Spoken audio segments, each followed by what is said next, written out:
الحمد لله نحمده ونستعينه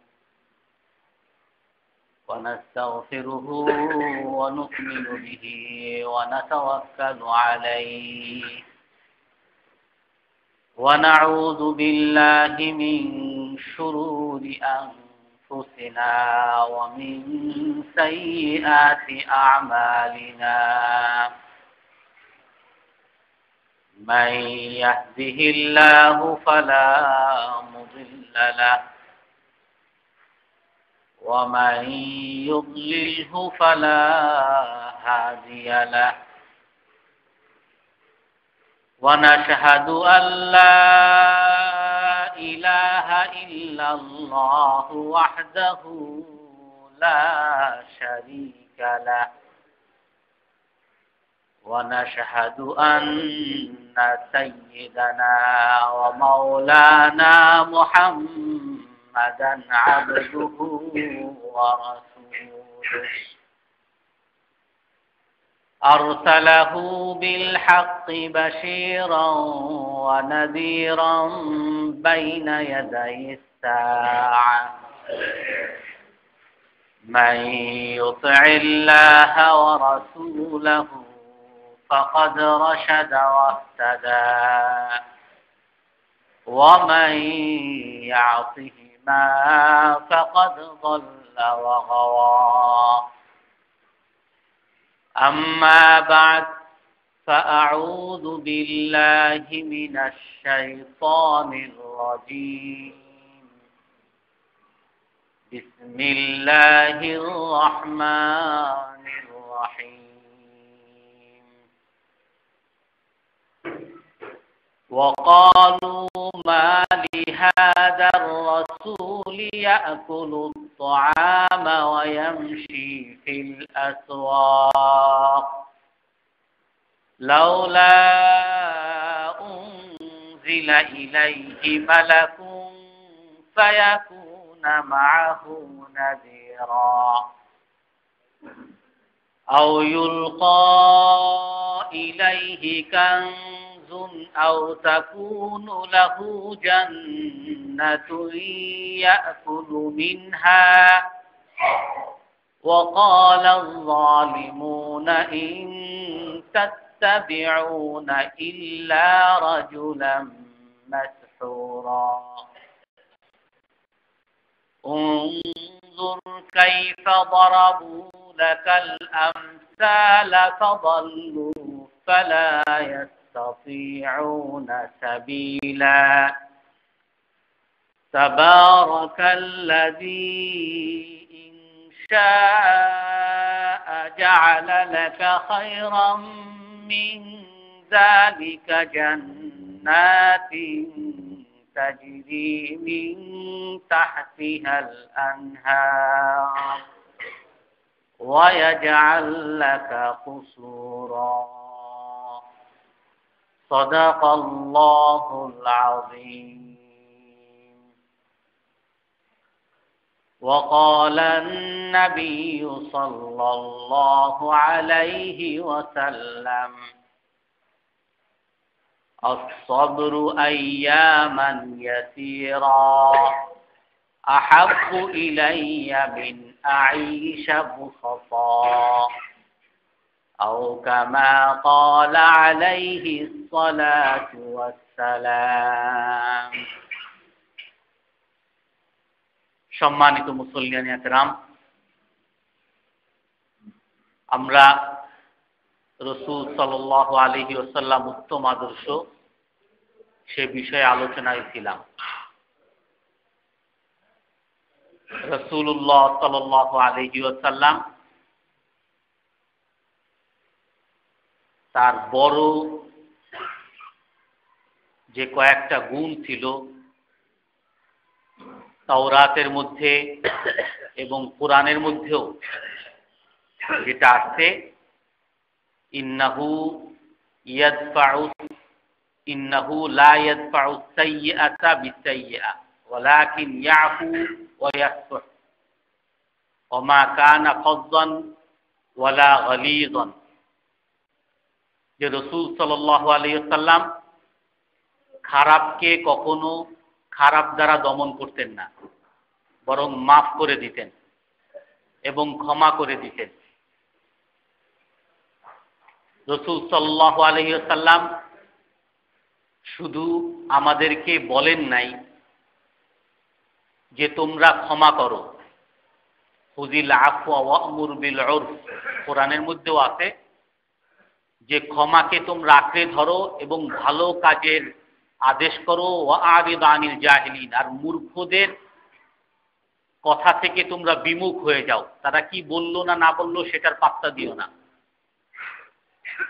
রাসূল শুধু বলেন নাই উফু আম্মান যালামাক, যে তোমার উপরে অন্যায় করে অবিচার করে তাকে তুমি ক্ষমা করো, আহসিন ইলা মান আসাআ ইলাই, যে তোমার সাথে দুর্ব্যবহার করে তার সাথে তুমি ভালো ব্যবহার করো, সিলমান কাতাআত, যে তোমার সাথে সম্পর্ক ছিন্ন করে তুমি তার সাথে সম্পর্ক গড়ে তুলো। রাসূল শুধু বলেন নাই, নিজের জীবন দ্বারা এর জ্বলন্ত প্রমাণ আমাদের সামনে রেখে গেছেন। রাসূল সাল্লাল্লাহু আলাইহি ওয়াসাল্লাম রাসূল সাল্লাল্লাহু আলাইহি ওয়াসাল্লামের কাছে একবার এক ইসলামের শত্রু, ইসলামের অনেক ক্ষতি করেছে এমন একজনকে, সুমামা ইবনে আসাল, তাকে ধরে নিয়ে আসা হলো। তো তাকে ধরে এনে মদিনার মসজিদের খুঁটির সাথে তাকে বেঁধে রাখা হইল। আর রাসূল যখন তার সামনে আসলেন, তো সেই ইসলামের দুশমন শত্রু সে বলতেছে, ইনতানাম তানাম আলা শাকিরিন ওয়া ইন তাকতুল তাকতুল যাতামিন, যে দেখো তুমি যদি আমাকে হত্যা করো তাহলে তুমি আমার রক্তকে এত মূল্যহীন পাবে না। আমাকে তুমি হত্যা করলে আমার রক্তের প্রতিশোধ নেওয়ার জন্য আমার এলাকাবাসী, আমার গোত্রের লোকরা সব তোমার উপরে হামলা করবে। আর যদি তুমি আমার উপরে দয়া করো তাহলে আমি তোমার কৃতজ্ঞতা প্রকাশ করব। তো রাসূল সাল্লাল্লাহু আলাইহি সাল্লাম তাকে ইসলামের দাওয়াত দিলেন যে তুমি ইসলাম কবুল করো। তো সেই একই কথা বলল। তো রাসূল তাকে ছেড়ে দিলেন। একদিন এরকম সে খুঁটির সাথে বাঁধা, আর সাহাবাদের আচরণ দেখতেছেন, ইসলামের ঘোরতর শত্রু, সাহাবাদের আচরণ দেখতেছেন, সাহাবাদের ইবাদত দেখতেছেন, একজন আরেকজনের সাথে কথাবার্তা দেখতেছেন। আর সে যে মুসলমানদের এত ক্ষতি করেছে, এত মুসলমানকে মেরেছে, কোনো একটা মুসলমান প্রতিশোধ নেওয়ার জন্য তার কাছে আসতেছে না। সবাই আসতেছে, তাকে সুন্দর করে সালাম দিয়ে চলে যাচ্ছে, তার সাথে সবাই ভালো ব্যবহার করতেছে। সে একদিন দেখলো, পরের দিন আবার রাসূল তার কাছে এসে ইসলামের দাওয়াত দিলেন। তো সে আবার বলতেছে, ইন তাকতুল তাকতুল যাদামিন, তুমি যদি আমাকে হত্যা করো, হত্যা করতে পারো, আমি অপরাধ করছি, তোমার অনেক মুসলমানকে আমি মারছি, হত্যা করতে পারো, কিন্তু আমার রক্তের প্রতিশোধ নেওয়ার জন্য আমার গোত্রবাসী তোমার উপরে হামলা করবে, আমার রক্ত মূল্যহীন না। আর যদি তুমি আমাকে ছেড়ে দাও তাহলে আমি তোমার কৃতজ্ঞতা প্রকাশ করব। তো আল্লাহর রাসূল দ্বিতীয় দিন আবার তাকে ওই দাওয়াত দিয়ে এভাবেই রেখে দিলেন। তো এর মধ্যে অনেক সাহাবীরা বলতেছিলেন, হে আল্লাহর রাসূল, সে তো আমাদের অনেক ক্ষতি করছে, আপনি অনুমতি দেন তাকে আমরা হত্যা করে ফেলি, ঝামেলা শেষ করে ফেলি। তো রাসূল তাকে ওভাবেই বেঁধে রাখলেন এবং সে ওই দিন রাতে সাহাবাদের মসজিদে আসা যাওয়া, মসজিদে তাদের আচার আচরণ, মসজিদে তাদের নীরবতা, মসজিদে একে অপরের সাথে তাদের আচরণ, এগুলো দেখে সে বিমোহিত হতে লাগলো, মুগ্ধ হতে লাগলো।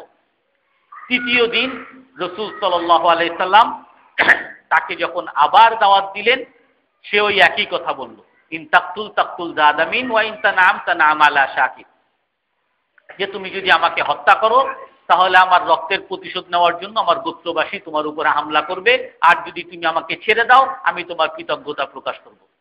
তো রসুল শেষ পর্যন্ত তাকে ছেড়ে দেওয়ার জন্য আদেশ করলেন যে ছেড়ে দাও তাকে। তো সে দূরে মদিনা থেকে বের হয়ে একটা পানির জায়গায় গিয়ে গোসল করে পবিত্র হয়ে আবার রসুলের দরবারে আসতে, এখন সমস্ত সাহাবারা তাকে আবার দেখে তো সবাই চমকে গেছে, কি ব্যাপার, তাকে তো ছেড়েই দিতে আবার কেন আসলো, কোন কুমতলব নিয়ে আসলো। কিন্তু সেই সুমামা ইবনে আসাল সাহাবাদের কাছে যখন আসলেন, রসুলের কাছে যখন আসলেন, তখন সাক্ষী দিলেন আশহাদু আল্লাহ ইলাহা ইল্লাল্লাহু ওয়া আশহাদু আন্না মুহাম্মাদান আবদুহু ওয়া রাসূলুহু, ইসলাম গ্রহণ করলেন। তো এখন কিছু সাহাবা তাকে জিজ্ঞাসা করলেন যে তুমি ইসলাম গ্রহণই করবা, তাহলে তোমাকে যখন বেঁধে রাখতে তখন তুমি এত কষ্ট কেন করছো, ইসলাম গ্রহণ করতে তোমাকে তো সাথে সাথে ছেড়ে দিত। তো সে বলতেছে যে দেখো, আমি চাচ্ছিলাম না আমি সেই বাধা অবস্থায় ইসলাম গ্রহণ করব, আর আমার গোত্রের লোকরা বা কেউ আমাকে বলবে আমি ভয়ে ইসলাম গ্রহণ করছি। আমি তোমাদের আচরণ দেখে, ইসলামের সৌন্দর্য দেখে, আমি ইসলামকে ভালোবেসে আমি ইসলামে দাখিল হয়েছি, এই কথাই তোমাদের কাছে প্রমাণিত করার জন্য আমি ওই বাধা অবস্থায় ইসলাম গ্রহণ করি নাই। তো সেই ইসলাম গ্রহণ করার পরে রসুলের কাছে অনুমতি চাইলেন যে আমি তাহলে আমার দেশে চলে যাই। তো সে তার দেশে গিয়ে ঘোষণা দিয়ে, সে গোত্র নেতা ছিল, ইয়ামামার গোত্র নেতা, ঘোষণা দিয়ে দিল আমার এই গোত্র থেকে, আমার এই এলাকা থেকে কোনো শস্য দানা মক্কায় যাবে না। যে মক্কার মানুষরা ইসলামের এত ক্ষতি করছে, আমিও তাদের প্রতিশোধ নিব, দেখে দিব। আমার এখান থেকে কোনো ধরনের ফসল মক্কায় যাবে না। আর মক্কার পুরো জীবিকা নির্বাহের একটা অধিকাংশ এই ইয়ামামার উপরে ছিল, এবং ইয়ামামাটা যে তাদের ব্যবসার একটা পথ হিসাবে ধরা হতো। তারা যদি তাদের খাদ্যশস্য বন্ধ করে দেয় তাহলে মক্কাবাসীদের জন্য বিরাট ক্ষতি। এবং সে সেখান থেকে মক্কায় গিয়ে ওমরা করছে, আর মক্কার কুরাইশদেরকে সে ঘোষণা দিয়ে আসছে যে আমার এলাকা থেকে কোনো ধরনের শস্য দানা তোমাদের এলাকায় আসবে না। এভাবে 1 বছর 2 বছর চলে যাওয়ার পরে মক্কাবাসীরা অনেক কষ্টে পড়ে গেছে, দুর্ভিক্ষে পড়ে গেছে। তখন সেই মক্কাবাসীরা আবার রসুলের কাছে আসছেন। রসুলের কাছে এসে বলতেছেন, হে আল্লাহর রসুল, ইয়ামামার গোত্র নেতা সুমাইমা ইবনে আসাল সে তো ইসলাম গ্রহণ করার পরে আমাদের খাদ্যশস্য আমদানি করা বন্ধ করে দিছে, আমাদের কাছে খাদ্যশস্য রপ্তানি করা বন্ধ করে দিছে। এখন তো আমরা দুর্ভিক্ষে পড়ে গেছি। আমরা তো নাহনু বনু আম্মিক, হে রসুল আমরা তো আপনার চাচাতো ভাই, আমরা তো আপনার চাচার বংশ, আমরা তো একই বংশের লোক, আপনি কেন আমাদেরকে এরকম খাবার না দিয়ে আমাদেরকে কেন মারবেন, দুর্ভিক্ষ দিয়ে কেন আমাদেরকে মারবেন, আমাদের উপরে দয়া করেন। রাসূল সাল্লাল্লাহু আলাইহি ওয়াসাল্লাম যেই মক্কাবাসীরা এত নির্যাতন করেছে, নির্যাতনের কোনো শেষ ছিল না। হাদিসের মধ্যে আসছে ফামিনহুম মান তাকুলা ফি ওয়াজহিহি ওয়া মিনহুম মান সাব্বাহু ওয়া মিনহুম মান দাআ আলাইহি। এই মক্কাবাসীদের অনেকে রসুলকে এভাবে থাপ্পড় দিয়েছে, রসুলকে ধাক্কা দিয়েছে, রসুলের চেহারার মধ্যে থুতু ফেলেছে, রসুলকে তার ঘর বাড়ি থেকে বের করে দিয়েছে। সমস্ত সাহাবা, শুধু রসুলকে না, রসুলকে যারা মেনেছে সকল সাহাবাদেরকে নির্যাতন করে করে তাদের সমস্ত সম্পত্তি রেখে সেই মক্কা থেকে বের করে দিয়েছে। কত বড় ইসলামের ক্ষতি করেছে, কত বড় মুসলমানদের ক্ষতি করেছে, কত মুসলমানদের উপরে অবিচার করেছে।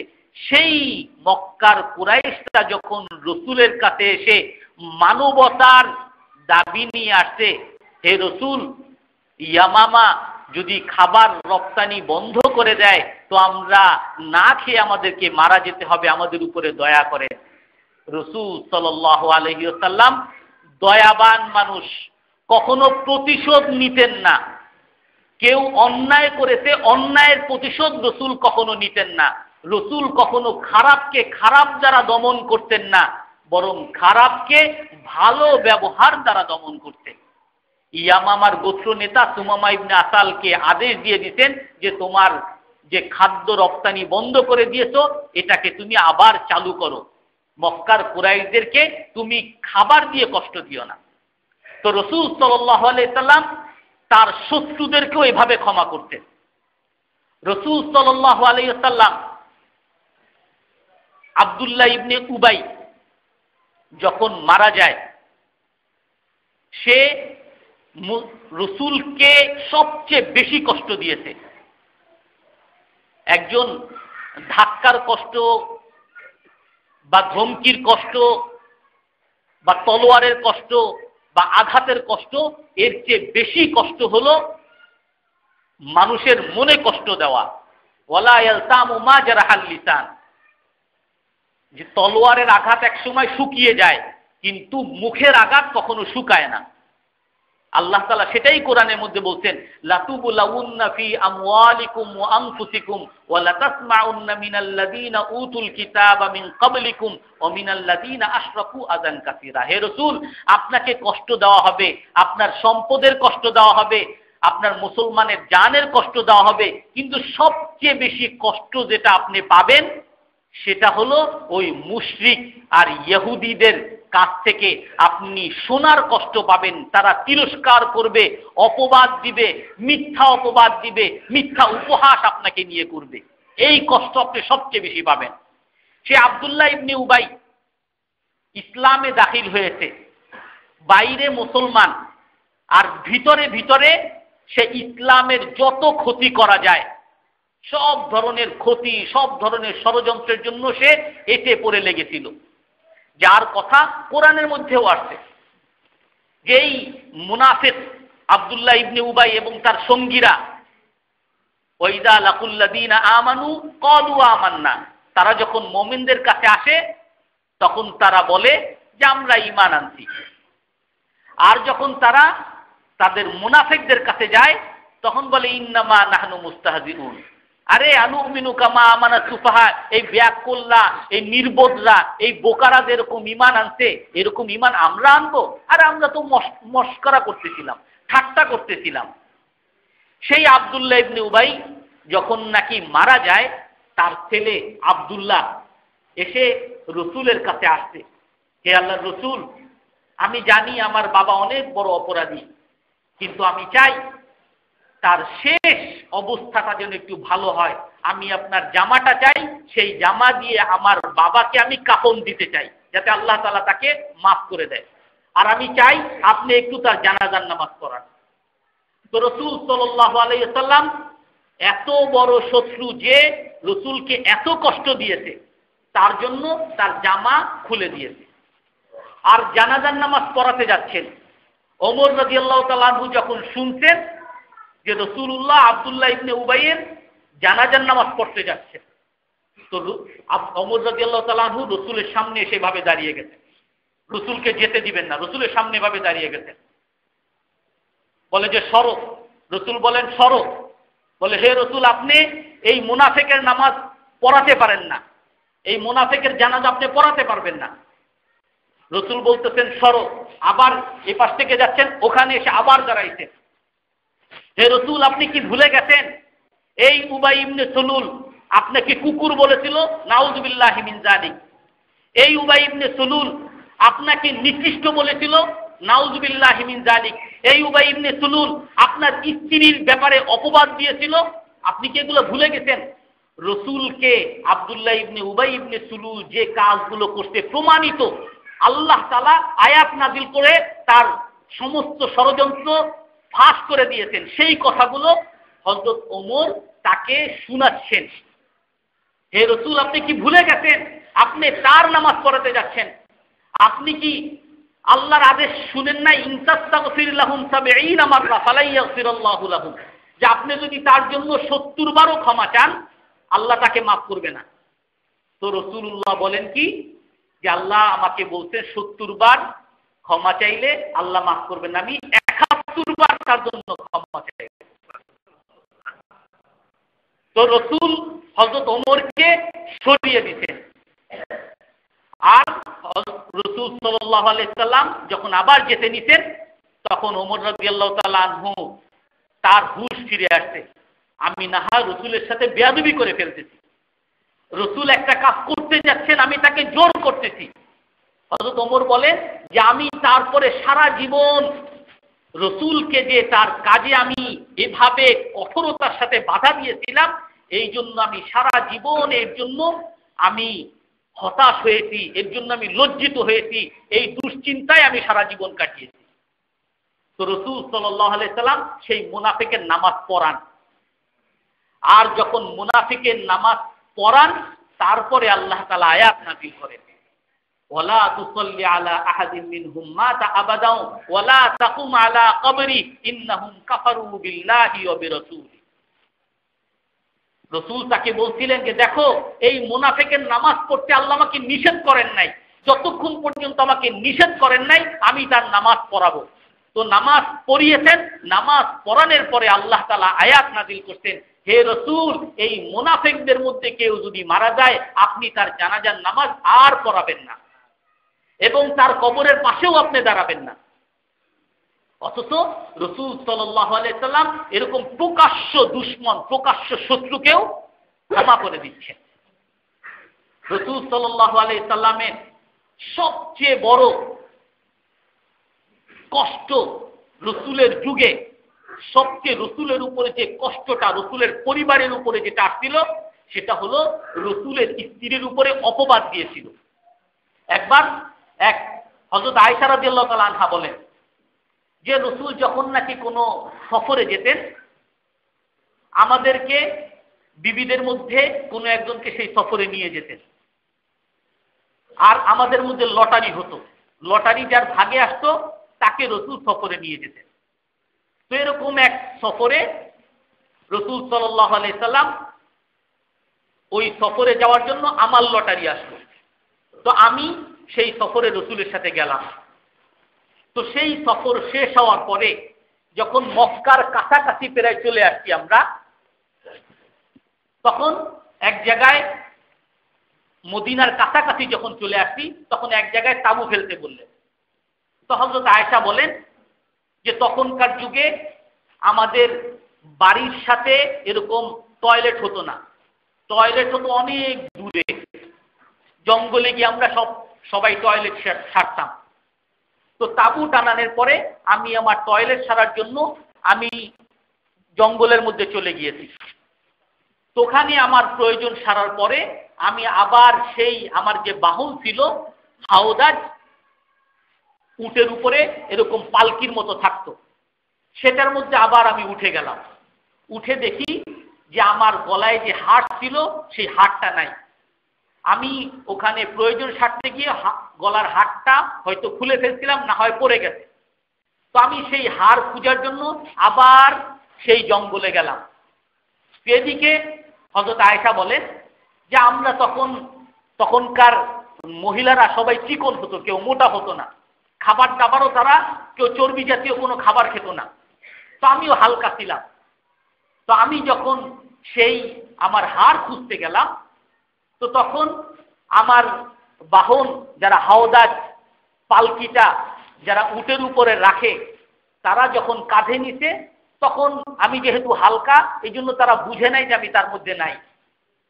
তো আমার বাহনটাকে, ওই হাওদাজকে উটের উপর রেখে তারা আবার রওনা দিতে, রাসূল সাল্লাল্লাহু আলাইহি সাল্লাম এবং তার সঙ্গীরা সবাই রওনা দিতে। তো আমি আমার প্রয়োজন, আমার হাড় সেখানে খুঁজতে গেলাম, সেখানে গিয়ে আমার হাড়ও পেলাম। হাড় পেয়ে যখন আবার সেই কাফেলার কাছে আসলাম, এসে দেখি তারা সবাই চলে গেছে। তো আমি পরে চিন্তা করলাম যে আমি এখানেই থাকি, নিশ্চয়ই আমাকে যখন পাবে না আবার আমাকে খুঁজতে আসবে, এখানে আমাকে পাবে। তো হযরত আয়েশা রাদিয়াল্লাহু তাআলা আনহা বলেন আমি ওখানে অপেক্ষা করতে করতে ঘুমিয়ে পড়লাম। তখন রাত হয়ে গেছে, ঘুমিয়ে পড়লাম। তো এদিকে আগের যে কাফেলা যেত, রসুলের যে বাহিনী, তার মধ্যে একটা অগ্রবাহিনী থাকতো আর পিছনে এক বাহিনী থাকতো, আরো কোনো জিনিস রয়ে গেল কিনা এই জন্য পিছনে একজন দুজন থাকতো। তো সফওয়ান ইবনুল মুআত্তাল এক সাহাবী, সে ওই পিছনের বাহিনীতে একা একা রয়ে গেছিল। সে কোনো এক জায়গায় রাত যাপন করছে, রাত যাপন করার পরে ওই রাস্তা দিয়েই আসতেছে। তো ওই রাস্তা দিয়ে আসার সময় তো সে আমাকে দেখলো। হযরত আয়েশা রাদিয়াল্লাহু তাআলা আনহা বলেন যে আগে তখন পর্দার আয়াত নাজিল হয়েছে, পর্দার আয়াত নাজিল হওয়ার আগে একে আরেক এক মহিলাদের চেহারা দেখতে পারত। তো আমাকে সে ছোটবেলায় এবং পর্দার আয়াত নাজিল হওয়ার আগে আমাকে দেখেছে, যার কারণে সে আমাকে দেখেই চিনে ফেলছে। আমি ঘুমিয়েছিলাম আর সে আমাকে দেখেই ইন্না লিল্লাহি ওয়া ইন্না ইলাইহি রাজিউন জোরে বলছে। এইটা আমি শোনার সাথে সাথে আমি উঠে গেছি। আমিও উঠার পরে সাথে সাথে আমি আমার বোরকা পরে ফেলছি, পর্দা আমি করে ফেলছি, এবং সেও আমার সাথে কোনো কথা বলে নাই, আমিও তার সাথে আর কোনো কথা বলি নাই। সে তার বাহনকে নিচু করে দিছে, আমি সেই বাহনে উঠে গেছি। তারপরে সে সেই বাহন টেনে টেনে মদিনায় চলে গেছে। বলে আমরা যখন মদিনায় পৌঁছেছি তখন জোহরের সময় হয়েছে। জোহরের সময় পৌঁছার পরে যখন ওই মুনাফিকরা দেখলো যে সফওয়ান ইবনে মুআত্তাল সে উট টেনে টেনে, উটের রশি টেনে আসতেছে, আর উটের উপরে হযরত আয়েশা রাদিয়াল্লাহু তাআলা আনহা। এই তো সুযোগ, সাথে সাথে সেই আব্দুল্লাহ ইবনে উবাই ইবনে সুলুল সে রটিয়ে দিল যে দেখো তারা রাতে ছিল। আমার বিশ্বাস হয় না যে এই সফওয়ান ওই নারীর হাত থেকে বাঁচছে আর নারী এই সফওয়ানের হাত থেকে বাঁচছে। এই কথা, এই অপবাদ যখন উঠিয়ে দিল তখন সবাই এগুলো নিয়ে আলোচনা শুরু করলো। আর হযরত আয়েশা রাদিয়াল্লাহু তাআলা আনহা বলেন যে আমি এই সফর থেকে আসার পরে অসুস্থ হয়ে গেলাম, যার কারণে আমি বিছানায় ছিলাম, উঠতে পারতাম না। 1 মাস এভাবে আমি বিছানায় ছিলাম। আমি জানতাম না এইখানে যে আমার ব্যাপারে অপবাদ রটে গেছে, এই ব্যাপার আমার কোনো খবরই ছিল না, আমি জানতাম না। তো একদিন 1 মাস পরে আমি মোটামুটি সুস্থ হয়েছি। সুস্থ হওয়ার পরে আমি সেরকম ওই টয়লেট সারার জন্য দূরে এক জঙ্গলে যাচ্ছি। আমার সাথে উম্মে মিস্তাহ, রাসূল সাল্লাল্লাহু আলাইহি সাল্লামের এক ফুফু সম্পর্কে, যে তার সাথে আমি এক জায়গায় যাচ্ছি বা টয়লেট ছাড়ার জন্য। তো টয়লেট ছেড়ে যখন আবার ফিরতেছি তখন সেই উম্মে মিস্তাহ তার চাদরে, তার বোরকায় পা লেগে জড়িয়ে সে পড়ে গেছে। তো পড়ে যাওয়ার পরে সে সাথে সাথে তাইসা মিস্তাহ, যে আমার এই বিপদ নিশ্চয়ই মিস্তাহের কারণে, মিস্তাহকে আল্লাহ তাআলা বরবাদ করুন। মিস্তাহ হলো তার ছেলে, আর মিস্তাহ ইবনে আসাস সেও ওই হযরত আয়েশা রাদিয়াল্লাহু তাআলা আনহার অপবাদ রটনার ব্যাপারে যারা মূল ছিল তার মধ্যে মিস্তাহ ইবনে আসাসও একজন ছিল। তখন বলে হযরত আয়েশা বলেন আমি উম্মে মিস্তাহকে বললাম ধ্বংস হোক আপনার, আপনি একজন মিস্তাহ, একজন বদরি সাহাবী, এত বড় একজন সাহাবী, তাকে আপনি তিরস্কার করলেন, তার জন্য বদদুয়া করলেন। বলে আরে তুমি জানো না মিস্তাহ কি বলছে তোমার ব্যাপারে? বলে না আমি তো জানি না। আলাম তাসমাইনা মা ইয়াকুল, তুমি শুনো নাই কি বলেছে? বলেন আমি তো শুনি নাই। বলে তারপরে সেই উম্মে মিস্তাহ আমাকে সব এই অপবাদের কথা বলল। এই কথা যখন আমি শুনলাম তারপরে আমার ওই যে কান্না শুরু হইতে, ফালাম ইয়ারকা আলি দামঈ, আমার চোখের পানি আর থামতেছে না, আমার চোখের পানি আর থামতেছে না।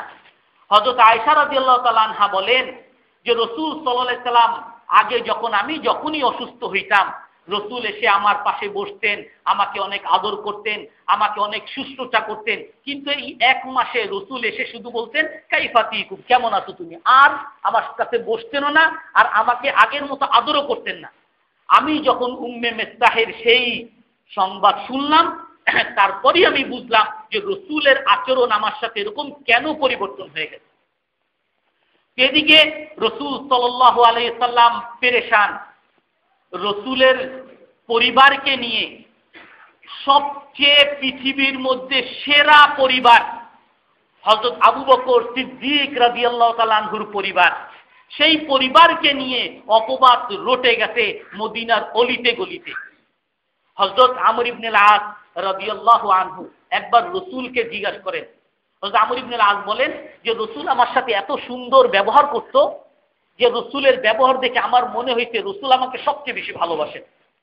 তো আমি রাসূলকে জিজ্ঞাসা করার জন্য যে আমি যেই ধারণা করছি রসুল আমাকে সবচেয়ে বেশি ভালোবাসেন, রসুল সবার সাথেই সুন্দর ব্যবহার করতেন, রসুলের ব্যবহার দেখে আমি রসুল যে আমাকে সত্যিই বেশি ভালোবাসেন কিনা এটা আমি জানার জন্য রসুলকে একদিন জিজ্ঞাসা করলাম যে মান আহাব্বু ইলাইকা ইয়া রাসূলুল্লাহ, হে আল্লাহর রসুল আপনার কাছে সবচেয়ে প্রিয় মানুষটাকে? তো রসুল বলতেছেন যে আমার কাছে সবচেয়ে প্রিয় মানুষ হলো আয়েশা রাদিয়াল্লাহু আনহা। তখন হযরত আমর ইবনে আস বলেন, আমি বললাম যে না, লাইসা মিনান নিসা বাল মিনার রিজাল, আমি মহিলাদের মধ্যে কি আপনার প্রিয় সেটা আমি শুনতে চাই না, পুরুষের মধ্যে আপনার সবচেয়ে প্রিয় কে সেটা আমি শুনতে চাই। বলে আবুহা, তার বাবা হযরত আবু বকর সিদ্দিক রাদিয়াল্লাহু তাআলা আনহু পুরুষের মধ্যে আমার সবচেয়ে প্রিয়। তারপর জিজ্ঞেস করলাম তারপরে প্রিয় কে? পরে বলতেছেন হযরত ওমর। তারপরে বললাম তারপরে কে? হযরত ওসমান। তারপরে কে? হযরত আলী। বলে আমি আমার সিরিয়ালটা যে কোথায় এইটা জানার জন্য আমি জিজ্ঞাসা করতেছিলাম, পরে আমি জিজ্ঞাসা করতে করতে হতাশ হয়ে গেলাম, মনে হয় সবার শেষে আমার নামটা আসবে, আমি আর জিজ্ঞাসা করব না। তো সেই আয়েশা রাদিয়াল্লাহু তাআলা আনহা রসুলের সবচেয়ে প্রিয় মানুষ, সেই আবু বকর সিদ্দিক রাদিয়াল্লাহু তাআলা আনহু রসুলের সবচেয়ে প্রিয় মানুষ, পৃথিবীর মধ্যে সেরা মানুষ, সেরা পরিবার, সেই পরিবারকে নিয়ে মুনাফিকরা কথা বলতেছে।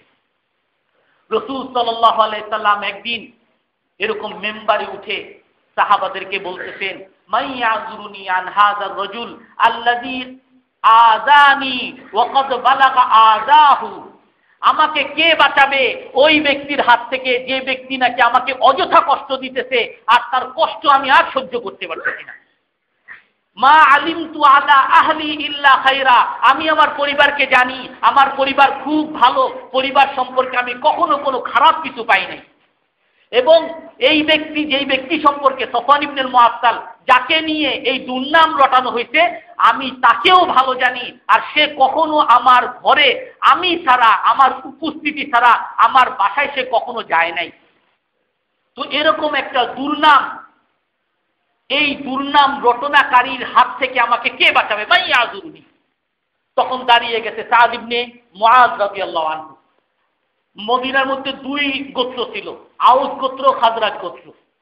আউসের নেতা সাদ ইবনে মুআয দাঁড়িয়ে গেলেন, হে আল্লাহর রাসূল, আপনি বলেন সেই লোকটাকে, সেই লোক যদি আমার আউসের বংশের হয় আমি তাকে দু টুকরো করে দিব, আর যদি সে খাজরাজ বংশের হয় তাহলে আপনি আমাকে দেখিয়ে দেন সেই খাজরাজের সেই লোকটাকেও আমি দুই টুকরো করে দিব। খাজরাজের নেতা সাদ ইবনে উবাদা সে দাঁড়িয়ে গেছে, সে দাঁড়িয়ে বলে যে তুমি তোমার গোত্র সম্পর্কে বলতে পারো, আমার গোত্রের সম্পর্কে তুমি কোনো কথা বলবা না, আমার গোত্রের কারো উপরে তুমি হাত উঠাইতে পারবা না। সাদ ইবনে উবাদা উনিও বড় সাহাবী, কিন্তু ওনার মধ্যে গোত্র প্রীতি একটু বেশি ছিল, বলে তুমি আমার গোত্রের উপরে হাত উঠাইতে পারবা না। তখন সাদ ইবনে মুআয ওনার চাচাতো ভাই মাসআব ইবনে উসাইদ ইবনে হুযাইর উনি দাঁড়িয়ে গেছেন, অবশ্যই যদি রসুলের পরিবার সম্পর্কে তোমার গোত্রের কেউ বলে থাকে তাকে আমরা হত্যা করব। এখন সেই আউস গোত্র আর খাজরাজ গোত্র একে অপরের মধ্যে মসজিদের মধ্যে এরকম লেগে গেছে, একে অপরকে এরকম চিৎকার করতেছে। রসুল থামাইতেছেন, রসুল তাদেরকেও থামাইতেছেন, সকলকে থামাইতেছেন। আর হযরত আবু বকর রাদিয়াল্লাহু তাআলা আনহু এই অবস্থা দেখে কাঁদতেছেন, হায় হায় আবু বকরের বাড়ি, আমাদের সারা জীবন যে আমরা সেরা মানুষ হয়েছিলাম এমন কোন দুর্নামের ধারে কাছেও যেখানে আমরা নাই, আর সেইখানে আমার পরিবারের উপরে এরকম কথা। হযরত আয়েশা রাদিয়াল্লাহু তাআলা আনহা বলেন, রাসূল সাল্লাল্লাহু আলাইহি সাল্লাম তার বিবি সম্পর্কে কি করবেন পরামর্শ নিলেন। উসামা রাদিয়াল্লাহু তাআলা আনহুকে ডাকলেন যে আমি কি করতে পারি বলো। রাসূলের প্রিয় মানুষ ছিলেন Usama ibn Zayd. Usama ibn Zayd বললেন যে মা আলিমতু আলাইহা ইল্লা খায়র, আপনার এই বিবি সম্পর্কে আমি কখনো কোনো খারাপ কিছু জানি না, ইনশাআল্লাহ আল্লাহ তাআলা সাইয়ুবাররিউকাল্লাহু ফি, আল্লাহ তাআলা আপনার এই বিবিকে সতীত্ব তার দুর্নাম থেকে বাঁচিয়ে দিবেন। হযরত আলী রাদিয়াল্লাহু তাআলা আনহুর পরামর্শ নিলেন কি করতে পারি।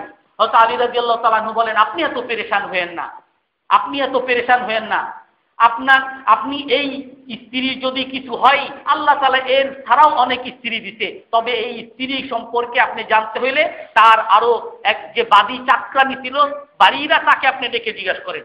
তো বাড়িরাকে ডাকলেন, রসুল বললেন কি বলো তুমি? বলে যে না, আমি তার ব্যাপারে কখনো খারাপ কিছু দেখি নাই, শুনিও নাই, তবে সে একটু একটু গাফেল, উদাস টাইপের। ছোটবেলায় সে এরকম খেলাধুলা করতো, আর ওই খেলাধুলার মধ্যে যে আটার গোল্লা বানাইতো, সে ওই আটার গোল্লা বানিয়ে ঘুমিয়ে পড়তো, আর ছাগল এসে ওই আটা নিয়ে যেত। একটু উদাস টাইপের। রসুলের তখন একটু মনের মধ্যে আসছে। রসুল তখন হযরত আয়েশা রাদিয়াল্লাহু তাআলা আনহার বাড়িতে আসছেন, আর বলতেছেন, হে আয়েশা, ইন কুনতি খাফিআ ফাতুবি ইলাল্লাহ, দেখো তুমি যদি গুনাহগার হও, আল্লাহর কাছে তুমি ক্ষমা চাও, আল্লাহ তাআলা সবাইকে মাফ করে দেন। ওয়া ইন কুনতি বারিআ, আর যদি তুমি নিষ্পাপ হও, আল্লাহ তাআলা তোমাকে নিষ্পাপ বানিয়ে দিবেন, তোমাকে মুক্তি দান করবেন। হযরত আয়েশা রাদিয়াল্লাহু তাআলা আনহা বলেন যে আমাকে এরকম কথা বলতেছে, আমার ব্যাপারে এখন সন্দেহ করতেছে, আমি এখন কি বলবো, আমি কিছুই পাইতেছি না। আমি বলতেছি আমার আম্মাকে, আজিবি আন রাসূলিল্লাহ, কিছু বলেন না কেন, কিছু বলেন না কেন, হে মা কিছু বলেন আপনি। আমার মা কাঁদতেছে, কিছুই বলে না। বাবাকে বললাম, বাবা আপনি কিছু বলেন না কেন, আপনার মেয়েকে এরকম বলতেছে, আপনি কিছু বলেন। আমার বাবাও কাঁদতেছে, কিছুই বলে না। তখন আমি, হযরত আয়েশা রাদিয়াল্লাহু তাআলা আনহা বলেন, ওয়া কুনতু জারিয়াতান হাদিসাতাস সিন, আমি ছোট একটা বালিকা ছিলাম, কোরআন শরীফও বেশি জানতাম না, আমি কি বলবো? আমি এতটুকু বললাম, হে আল্লাহর রাসূল, আপনার কাছে অনেক কথা আসছে, আর কথা আসার কারণে আপনাদের অন্তরের মধ্যে এখন এই আমার দুর্নাম বসে গেছে।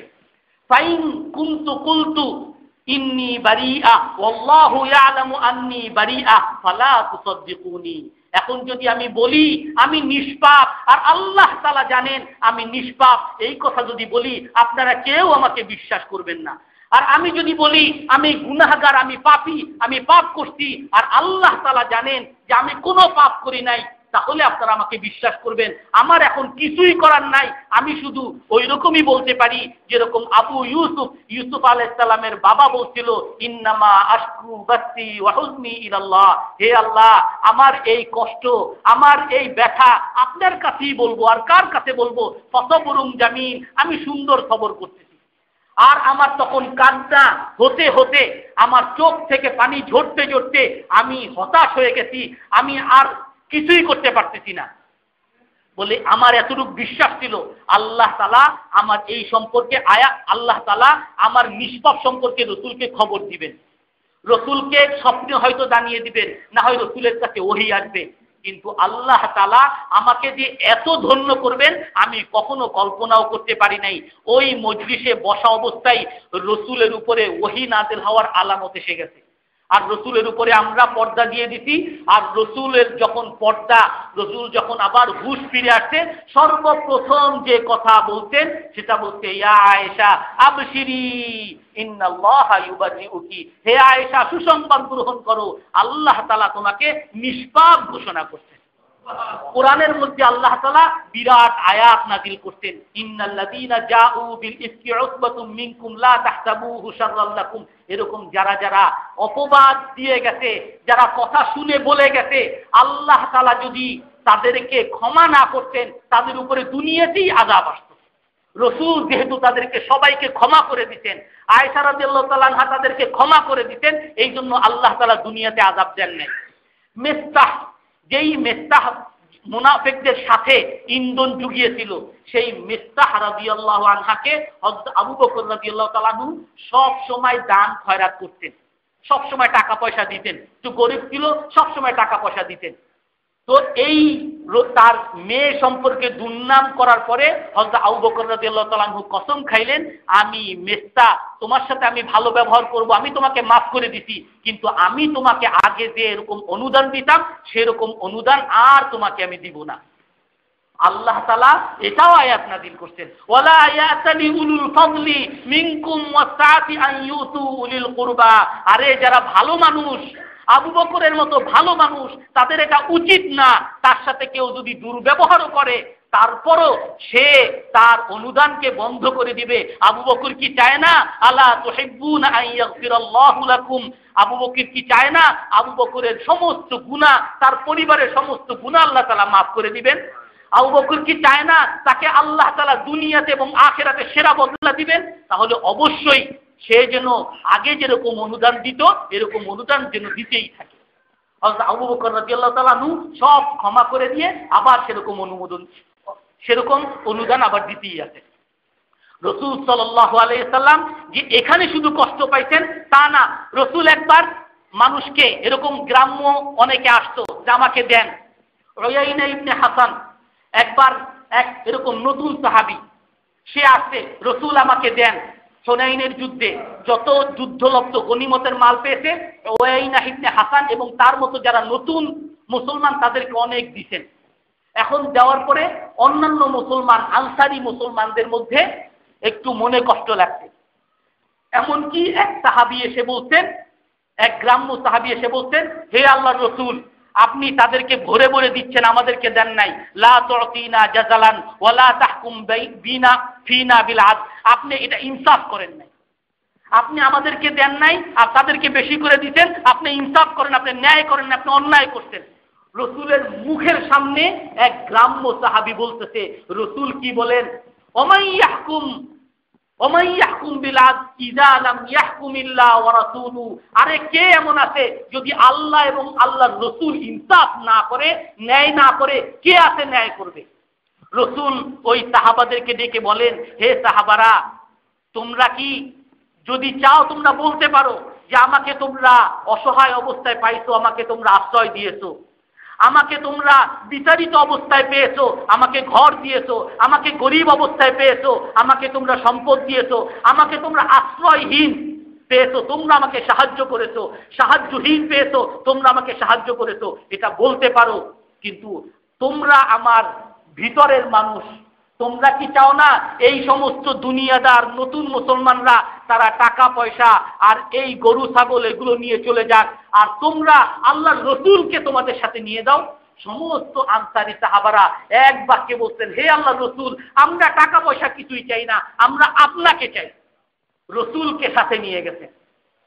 এই জন্য রাসূল সাল্লাল্লাহু আলাইহি ওয়াসাল্লাম দুনিয়াতে যত কষ্ট পেয়েছেন সমস্ত কষ্টের বদলা আল্লাহর রাসূল হাসি মুখে দিয়েছেন।